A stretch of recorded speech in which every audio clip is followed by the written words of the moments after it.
Last week, we saw President William Ruto was in Turkana, and he was dressed in that regalia, right? Mm-hmm. And he was looking, what's the word? Resplendent. That's the one, right? Because it was the Turkana Cultural Fair Festival that was going on. Let me tell you, he wasn't looking as good as he'd be looking next week when he goes for the Ma Cultural Festival. Ah, voila. Remember those photos of Ruto in the Mara? Yes. In the Maasai gear. Regalia, yes. And how he was looking. And that photo went around the world because Maasai outfit is the national dress of Kenya. Okay. It's been decided, okay. Sio story tumemaliza. Hiyo imefungwa. Sio tumemaliza. Sio tumekubaliana. Hiyo lock. Sio tumesema mambo ya national dress. Sio tumesema ni ile moja. Ile shuka ya Maasai. Na sio tunajua hiyo shuka. Na sio tunajua shanga ya Maasai. Na sio tunajua vile inavaliwa. Na si kila mtu yote tumekubaliana. Ama nyinyi mnasema nini watu ya Samburu? Kabisa. Hapo sawa. Sio? Hapo sawa. Kabisa. The two people from Samburu who are here are ministers. Yes. The Waziri in charge of tourism in Samburu is called Raphael Lenayiara, and the Waziri in charge of culture is Everlyne and Ntemuni Lentaano. Good morning. Good morning. Karibuni sana to Kenya's biggest conversation. Asante. Now, Lydiah, please focus on Waziri Everlyne, tafadhali, and show everybody Kenya's national dress. They are here so that we talk about the Ma Cultural Festival that will be taking place next week. Welcome to the conversation. One thing that we're going to do to welcome you is you're going to listen to this gentleman here. What he's wearing is very good. He dresses very well. But imagine the day that we dress him up in Ma attire. It's over. Me, I will only ask for one thing. I also want an earring. Just one. The big one, but toboa your ear. Tunatoboa masikio. I meant an earring. Hakuna shida. So the guy has a proverb. This is for the ladies. No, hii ya shingo ni ya mama. Even the earring. Tutatoboa ile shimo moja. Iko earring ya wazee. I know, that's why I'm asking. Yes. Na tunaweka ile nini ya tumbaku hapo. Yes. Sijaitisha dread, ni earring peke yake. Basi hiyo utapata. Iko hiyo.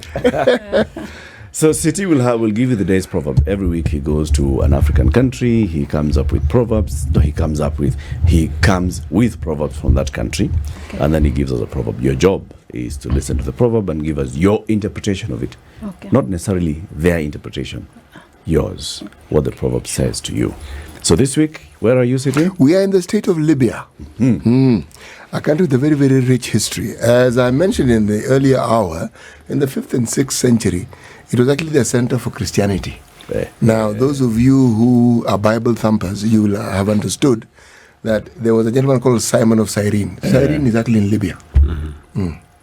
But as we speak now, 2.7% of the population of Libya is actually Christian. Yes. Only 2%? Yes. The rest are Sunni Muslims. Okay. Yes. There's always others, people who believe in this and the other, which doesn't conform to either Christianity or Islam. But they're usually a very small minority. Okay. The proverb. When the turban moves, there moves the territory. When the turban moves, there moves the territory. Yeah. Waziri Raphael, what's your interpretation of this proverb? So when the turban moves, there moves the territory. I think the turban, as far as I know, is what people put around the it's like a headgear of some sort. It is a headgear. Yeah. So when that moves, it says the territory moves. So does that interpret that when that person moves? I think you've just explained it at the beginning when you started. And I will want to believe what you mean is when you move from like an area of a certain culture or what people do to a certain area, you have to adapt the culture of those people where you have moved to. That's the way I would want to look at it. Good way of looking at it. Yes. Let's ask the culture minister what she thinks. Okay.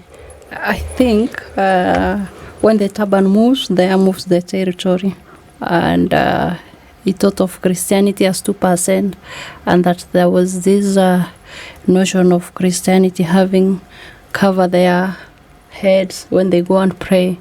So when you remove this, it's as if you have uncovered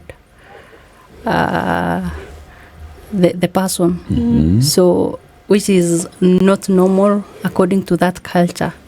So it means if you move that veil or the covering, you've moved the tradition, the culture of that person, and the beliefs of that person. So that is what you are saying. The territory also moves. So it means also the culture of that person changes all of a sudden, or changes because the turban has, the veil has been moved. So it is as simple as making that person naked. You know, these interpretations are beautiful. I love it. Ndio, eh? Maridadi kabisa. Very, very, very maridadi. Maridadi, just like Waziri. Oh, thank you. The camera is still on you. Please explain to us what you're wearing. Well, this is our traditional regalia. We have beadworks with me, and then the dress. This is the dress code. So I expect during the Ma Cultural Week, this is one of the dress codes that we'll be having, among others. What do they symbolize? Let's start with the headgear. Does it mean anything? What does it mean? Yeah, it symbolizes our tradition. That is the Samburu and the Maasai. So the moment you see the beadworks, something reads or something tickles in your mind that this is you are dealing with a Maasai. So it symbolizes our culture. It symbolizes our way of living. This is how we normally dress. Yes. Why must they have those jingling things? Oh, For example, this the is necklace. for beauty. Yeah. Yes. No, the necklace is out of this world. It's something else. Which necklace? Oh, which one? Akona kadhaa. How many are there? There are beadwork. How many are we wearing? How many necklaces are you wearing? There are several. Uh-huh. Yes. Oh, sorry. The necklaces.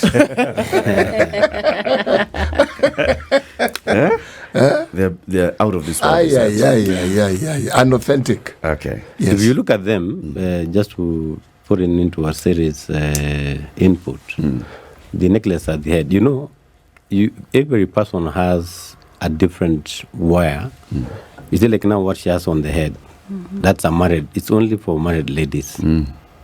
So if you get a young girl who is not married, the headgear will be different. All right. All right. How different? It will be a bit different in the sense that they will wear something that will completely cover their eyes and partially their face. But unlike the married woman, whereby it's just a single, you see like a single chain that goes around, so at least you can see her eyes, you can see the beauty and all that. All right? Also, what she has on the neck is only also for married women. If you see the young girls, the necklaces are different. So every necklace or every edge set or stage has a different kind of attire. Right. Yeah. Is it the same for the shukas? Shukas is the same also. Yeah, it's the same. You know, a young lady will have a different kind of dress code as opposed to a married lady, or those ladies who are past a certain stage but they are not yet married. So you will actually be able to differentiate just by looking at the person. You can tell on what they are wearing. This is a married lady. This is not yet married. Single. Yeah. This is older to a certain age set, like you said. Yes. Beautiful, isn't it? Now, this you're saying is the Ma culture. Who are the Ma people? Very good. The Ma people are the Ma speakers.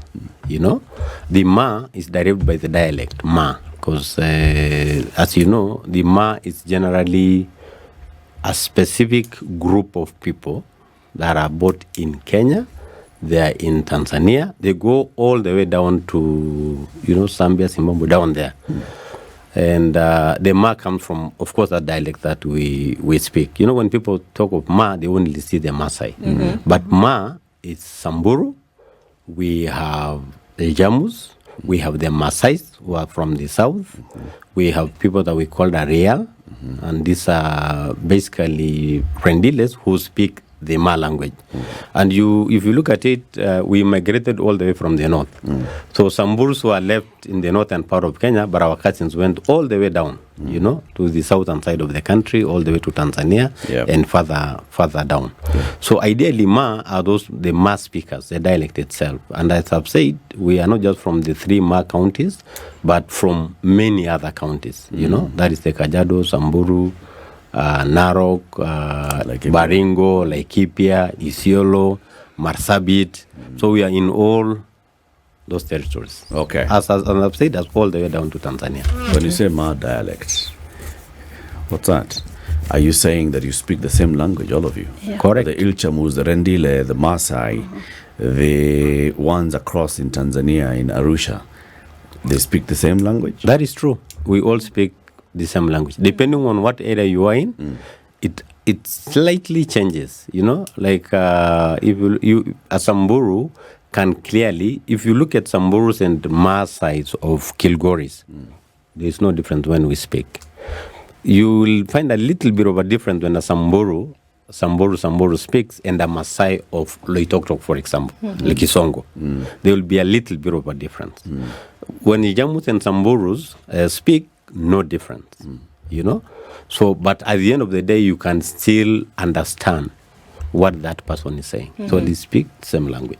Okay. And the culture is the same. Like you've said, when it comes to, cultural practices, are they the same when it comes to the way you've described? If it's how you dress, how you interact, does it cut across?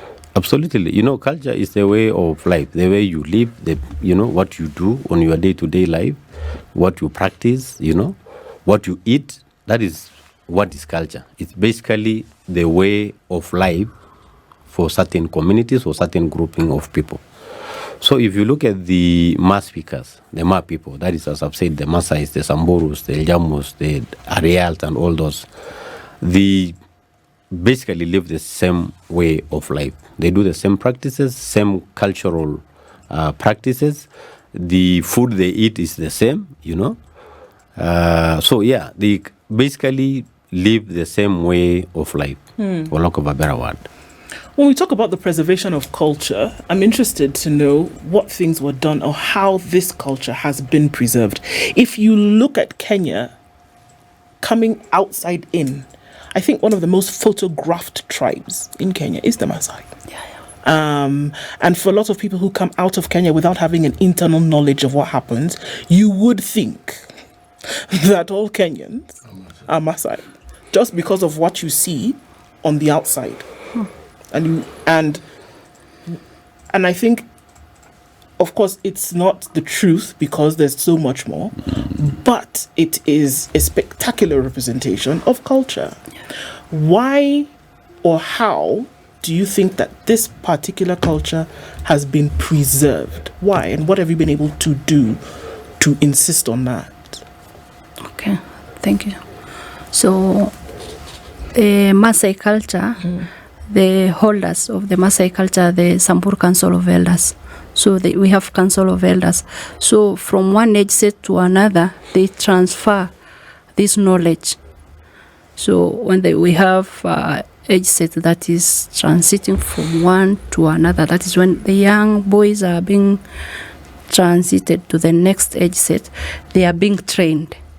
And also for the ladies, we have old ladies. And through storytelling, through riddles, they preserve this culture. They pass it to the next generation. So it is rarely eroded. That is why this culture is as real as it was some years back. But Waziri, one could argue that all tribes have some sort of a council of elders, right? But not many have been able to retain and outwardly portray and demonstrate their culture like the Ma people. So what is it about the Ma that has kept it like this? Okay, thank you.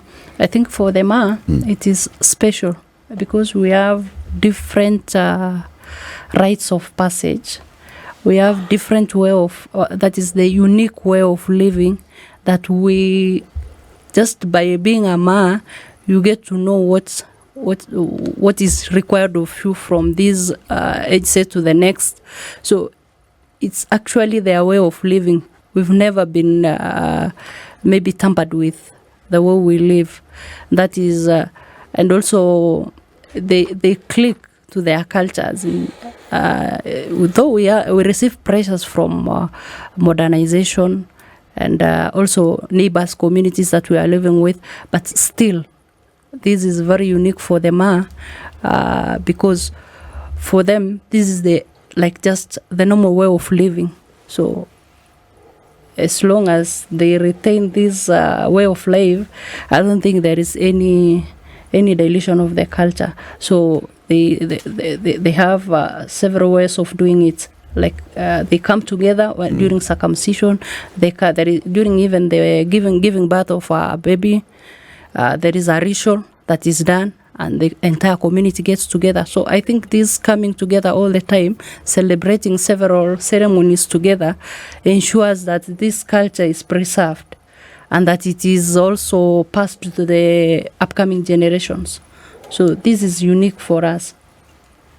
Just to add on, she said the Ma culture is the most photographed. I think that is what Madam said. And it is true. It is a very popular cultural attraction, and actually it plays a key role in tourism economy as well. And it's true. When you go to some of these countries like Europe, America, and the rest of the world, and you say, I'm from Kenya, hardly will somebody get to know where Kenya is.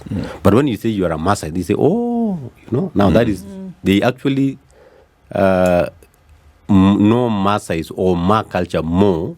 When you say I'm a Ma person or I'm a Maasai, they get to know that truly you are from Kenyan country. You kill lions. Yes. And it's true what Waziri said. We have really tried to preserve our culture. But it is true also the culture is going through a lot of pressure due to Western, way of life. But as she said, I think we have mechanisms, we have structures, as a Maasai, regardless of where you've been to or where you've gone to school, you must go through the cultural practices.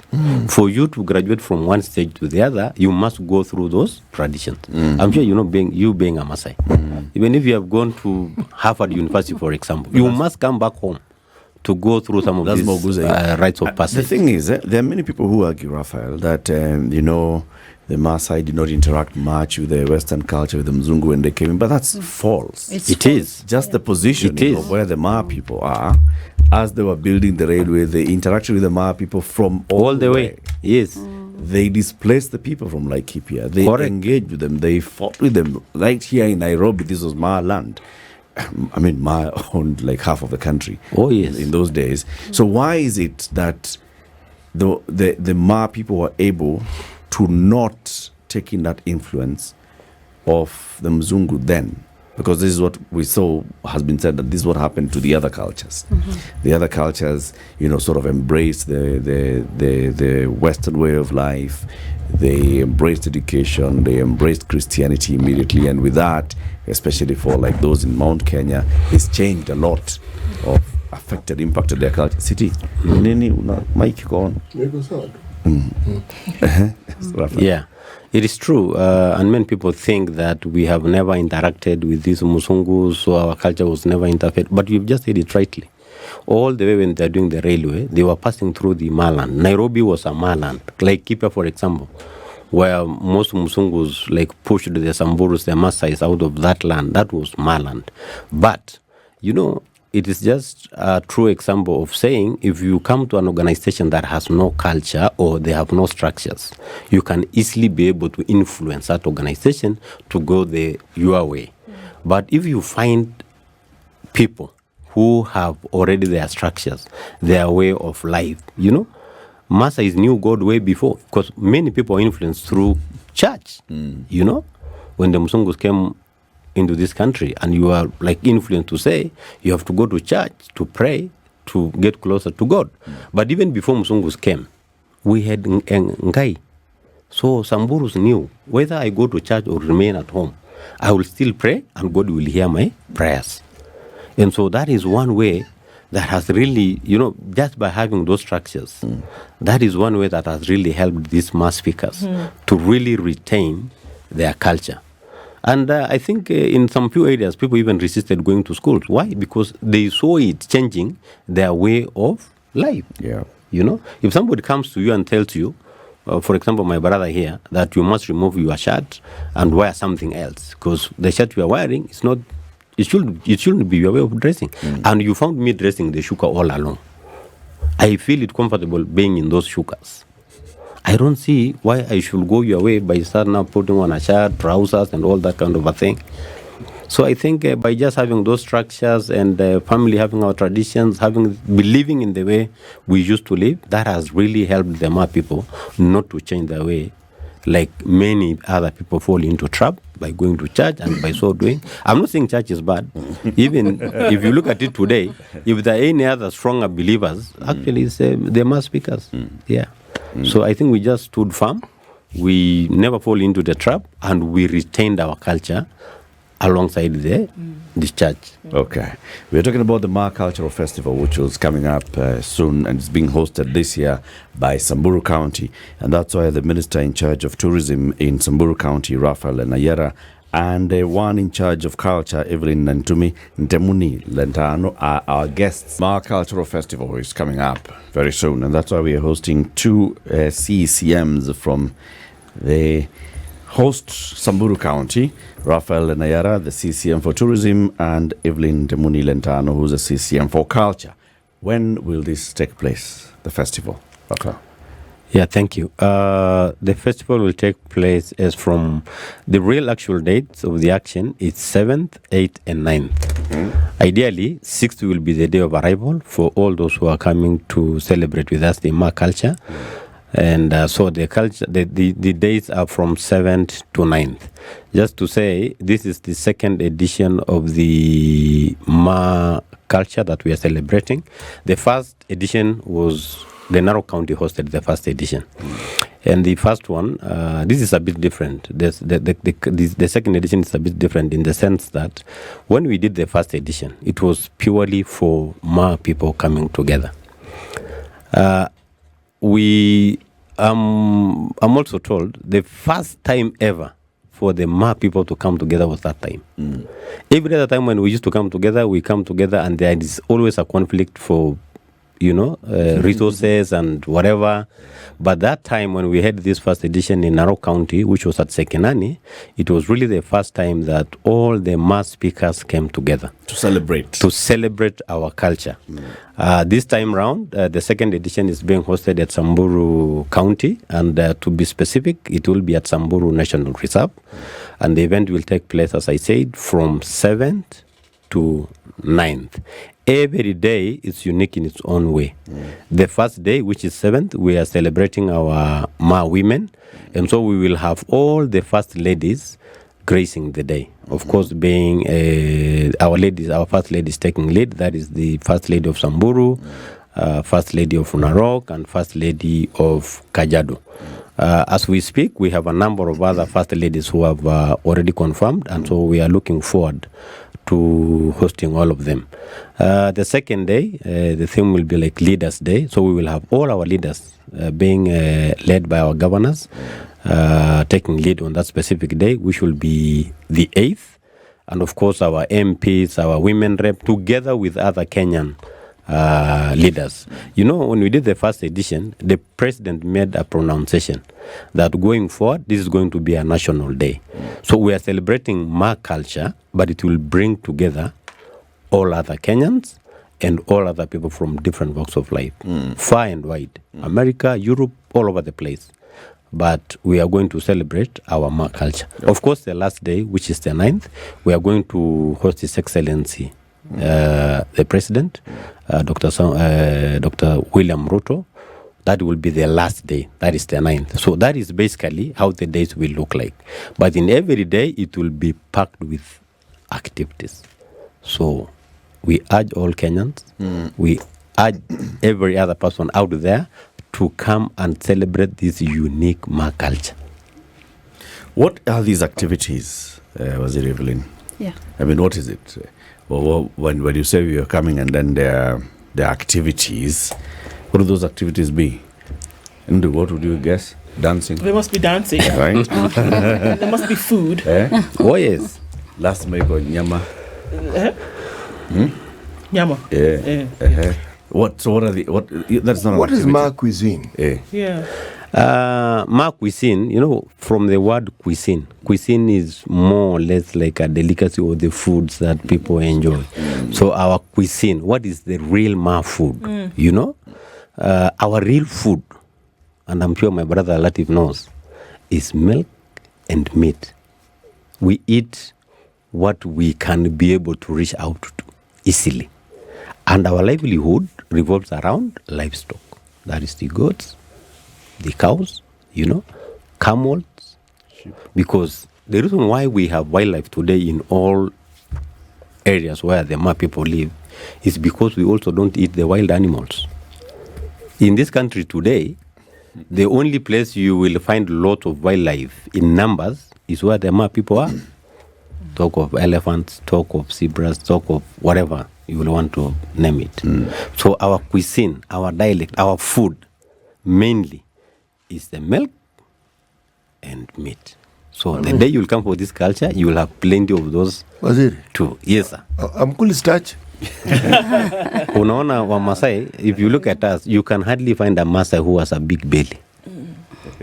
So starch to us is very minimal. We only concentrate on proteins. Starch, if you ask me starch was brought by Mzungu. Guys who came to plant this mahindi, they came telling us about rice. Rice was never there. Nawaru. And people today, we always pray and to say that God prays that I don't go to the doctor and doctor tells you to stop eating meat or milk. Because even if they say so, I will not stop. And that is why these kind of, sorry to say, these, we call it lifestyle kind of diseases. You can hardly find those in my areas. We eat meat, but you also do a lot of exercise. You are going to look after animals. So by the time you come back home, you will have burned all what you will have eaten. And you will add more. And there's a lot of interaction with the plant as well, because there'll be herbs, there'll be bugs. Yeah, traditional herbs. All those things that will be infused into the food. Yes. And as we speak, that is one of the things that we're really preparing for you people. So you come, we will give you a lot of meat, but we will also give you a cup of what we call a medicine, a herbal medicine, to burn all what you have eaten. So wale wako na gout, hata siku hiyo utatoka tukiwa tumekutreat. You will have eaten the meat and we will treat you. So it only treats gout, it doesn't do anything else. Hata tumbo. Yeah, hata tumbo. Inawasha tumbo. Yes. Inawasha damu. Kabisa. Unakunya kidogo tu. Anaosha kila mahali. Yes. Okay. So that's I how want those to guys add peddle in the to streets. what I want to Yes. give an outline of all the activities that we are going Please. to undertake. Yes. That is, so we'll be having Ma music. So we'll be having inter-age set competition. So we have several age sets in different sections of the Maasai. So we'll be having music, and then we'll be having sports, nurturing of talents through javelin. So javelin, I think it has originated for, I don't know, nobody has patented it, but this is It is ours. Oh, okay. It was the spear throwing. They just call it javelin, but it's a spear thing. And then Yes. we have high jump, the jumping. So we can also issue some awards towards that. And then we have Maasai poetry. Or we also have the women and the men competing on the same, and then also intergeneration competition of the same. And then we have the Maasai cow songs. When the women are milking, there are songs that they sing for the cow, so that to produce a lot of milk. And then we have the tangible culture, that is the beadworks, the calabashes, the spear, all that. So we'll have the tangible culture that will be displayed. So you'll go around, you'll be told this artifact is for this purpose. So we have an area to display that. And then we have now the Maasai and the cattle. It's all about our livelihood, that is the food, and also the earmarks, that is the notching. So different labels or different notching that is done to the ear or even to the neck represent different sections of the Maasai, that is different clans for the Samburu. So we'll be also having that section that will display this cow with this ear mark or with this notch. Belongs to this clan. Okay. So we have 9 clans in the Samburu. We have 16 sections of the Maasai. So I think we'll also have an area to display the same. And then now the indigenous Maasai cuisines, like you said. So we'll be having different delicacies, including our traditional brew. Oh, very good. Yeah, so And it's a very good brew because it is it's very, very legit. It has only very, how do I say, like we don't add any sugars or anything that will be of effect to you. So that is really legit brew. What is it made from? It's just water. We put honey and then there's something we call sukuro. You put it there and then it ferments. Yeah, it's kind of the roots of the aloe vera. Yeah, then it ferments. Interesting. To a point that you can tell it is ready for consumption. Have you measured the potency, like alcohol content with Kamaizo? It's not really necessary, but it is known by the number of cups that will take you down. That is now when you know that is the alcohol content. Is how you know When you get up and start walking backward. Yes. When you find yourself now you are getting sleepy or start zigzagging when you are walking, then you know the alcohol content is high. Yeah. So Sisi will be able to tell. I want to ask about the cloth. I think it was very interesting that you talk about the shukas, because when we see them, we do the thing and we buy the different colors because it's just beautiful. And then we buy them. I mean, but then you mentioned that each cloth belongs to a different clan. It has a meaning. It has a meaning because, like, I know, like now an age set. Like I know, like the cloth from where I come from. If you see the cloth, you will know this clan. This is their cloth. It's a white cloth, but it has different patterns. So this one belongs to this clan. Is it so? When you see the shuka, for example, then you will know that this is an elder. This is a young Moran, or this is the current generation that we have, that is the Gen Zs. So you will tell by the color of the shuka, yes, and how they dress, even the beadworks. Yeah. We're talking about the ladies. I want to focus a little bit on the men. Yeah, please. Because there are these, there's cloth that is referred to as Maasai cloth. Okay? The Maasai shuka. Yes. Beautiful patterns. Yes. Are they also representatives of the various clans? No, really, clothing doesn't, there is no representation of shukas or dressings to specific clans. But you'll be able to say this is a Samburu by the way he is dressed, all right? And by so saying it's a Samburu, you can also say this is the age set of that particular person, all right? But again, when it comes to the dressing, you'll be able to tell this is a Samburu, this is a Maasai from a certain region, even the beadwork. Even a beadwork. When you meet a Maasai and a Samburu in this town, you can easily be able to tell just by the beads that they are wearing. Apart from just telling the age set, you can also tell by the kind of beads that somebody is wearing. If you go to the south, which is the Maasai from south, talk of Kajiado, Kisongo, and those other subclans of the Maasai. Majority of the people there put like more of white kind of beads, and it goes all the way across border to Tanzania. You can easily tell a Tanzanian Maasai because of the kind of, the beads that they are wearing, and even the clothing that they wear.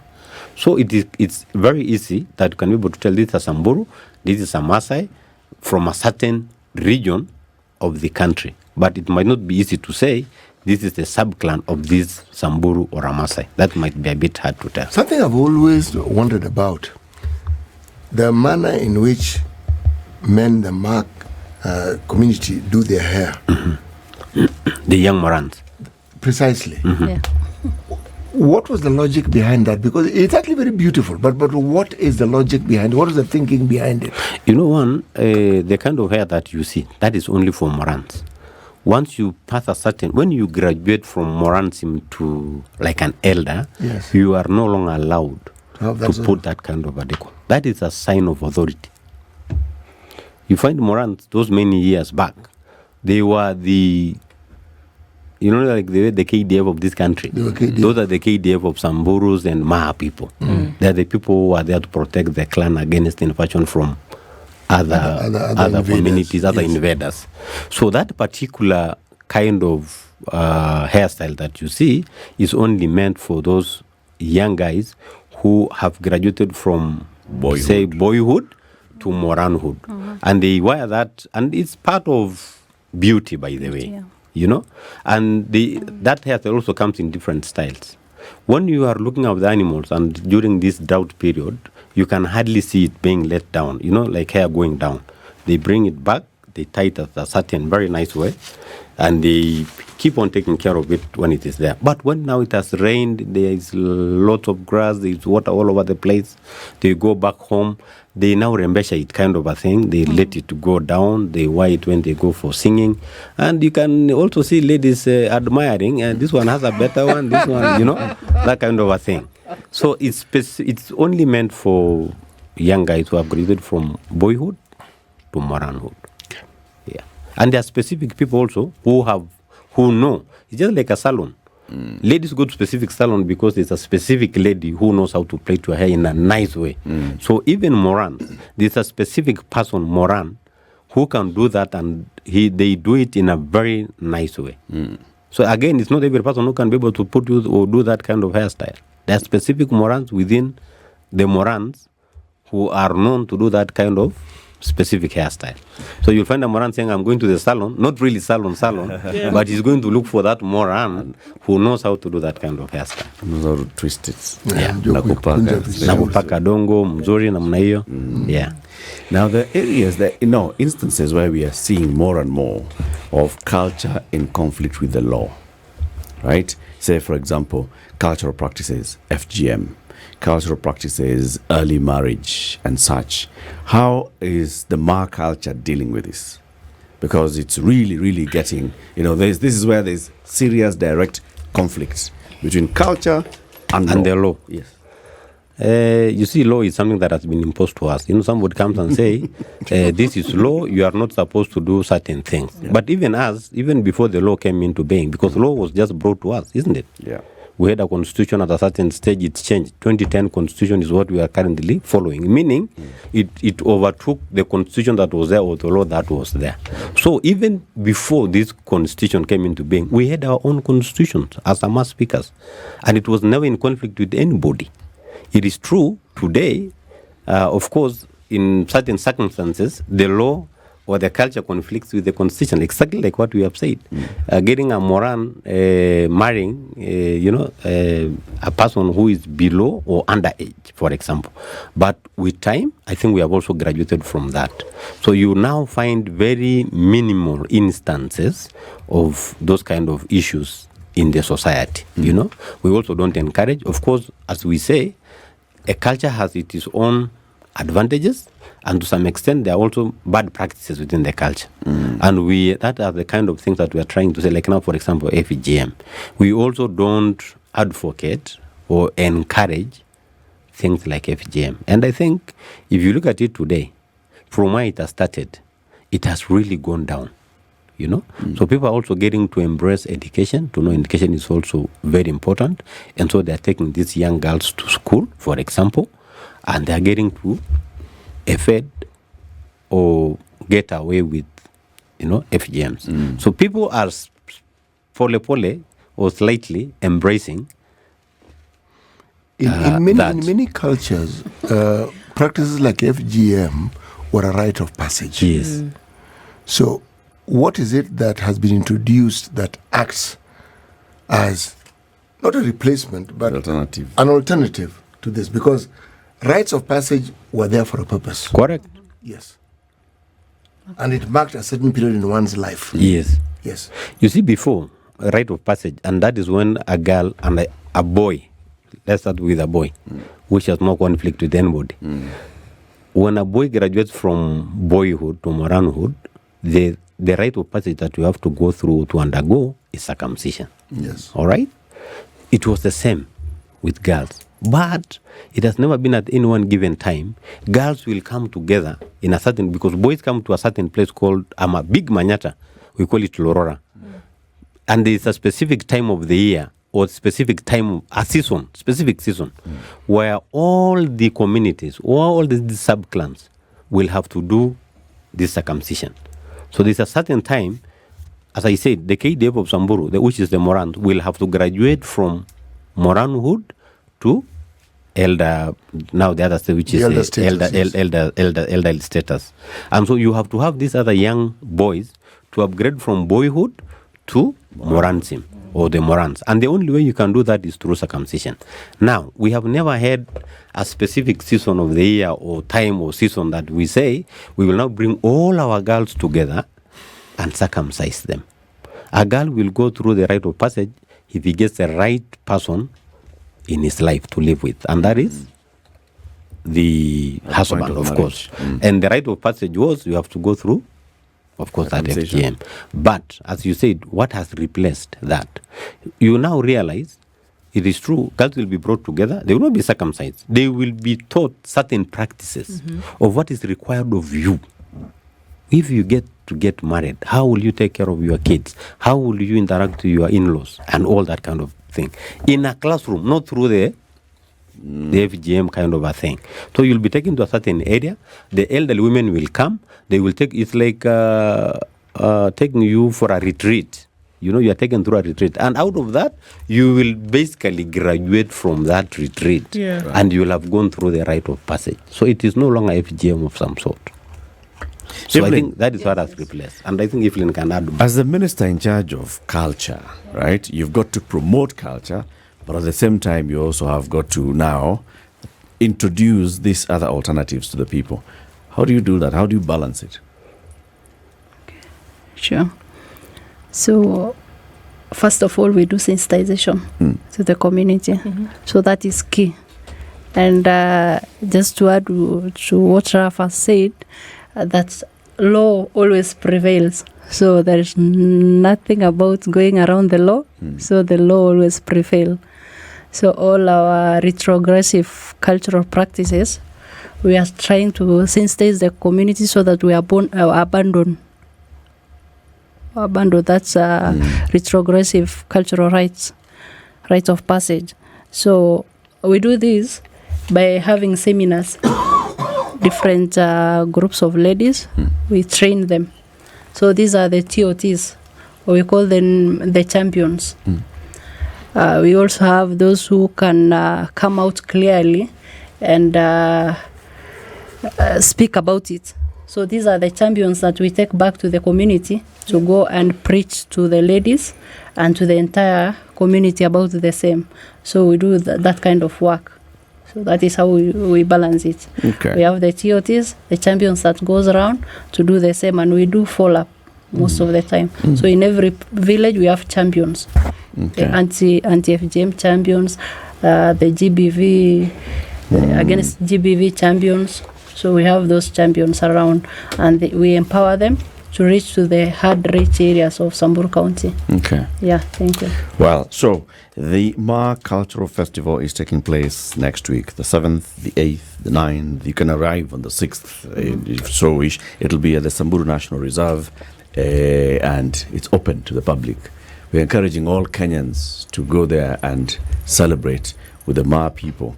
And also, people can bring their own cultures if they want. Come dressed in Taita regalia, come dressed in Kamba, come dressed in... But then you'll come and meet the true Kenyan dressing. There are some specific requirements you must also meet. It's not just about walking to the event. You must come dress like us. You know, that is a requirement. So if you come and you think that you cannot dress like us because you do not have attire, there will be people who will be right there selling the attire, and I tell you, it will be very expensive if you come and buy at the site. So you rather just prepare yourself before getting there, because the requirement is you must be dressed like Dress code is like one of us. Is Ma culture. Let me also say one thing before we close, which will be very unfair if we don't mention, and where the event is taking place. Samburu National Reserve. Samburu National Reserve is one of the key reserves in this country. And it is one of the unique national reserves in the country. I know most people don't know, you know? And we have our very unique animals that you can only find in that region. Like, you know, you go to Mara, you go to Amboseli, you can get to see same animals. You go there, you'll find a gunu, and the gunu is a gunu in Mara, and it's also the same gunu in Amboseli. But if you go to Samburu, we have what we call the Samburu Special 5, and they are only found in that region.